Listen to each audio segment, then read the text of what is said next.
અંકલેશ્વર વાલિયા ચોકડી ખાતે ફરી એકવાર ટ્રાફિક જામની સમસ્યાએ માથું ઉચક્યું છે. ગતરોજ રાત્રે અંકલેશ્વરની વાલિયા ચોકડી વિસ્તારમાં ભારે ટ્રાફિક જામ સર્જાતા વાહન ચાલકોને ભારે હાલાકીનો સામનો કરવો પડ્યો. લાંબા સમય સુધી વાહનો અટવાઈ રહેતા મુસાફરો પરેશાન બન્યા.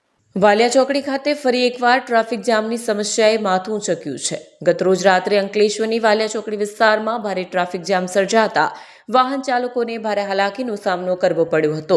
લાંબા સમય સુધી વાહનો અટવાઈ રહેતા મુસાફરો પરેશાન બન્યા હતા. વાલિયા ચોકડી ટ્રાફિક જામ માટે પહેલેથી જ બદનામ રહી છે. રોજબરોજ અહીં ટ્રાફિકની સમસ્યા સર્જાતી હોવાથી સ્થાનિક રહેવાસીઓ તેમજ પસાર થતા વાહન ચાલકોમાં અસંતોષ જોવા મળી રહ્યો છે.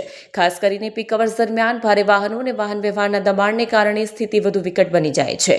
ગતરોજ રાત્રે પણ અચાનક ટ્રાફિક જામ સર્જાતા રોડ પર વાહનોની લાંબી કતારો લાગી હતી. સમયસર ટ્રાફિક નિયંત્રણ ન થવાને કારણે લોકો કલાકો સુધી અટવાઈ રહ્યા હોવાનું જાણવા મળ્યું છે.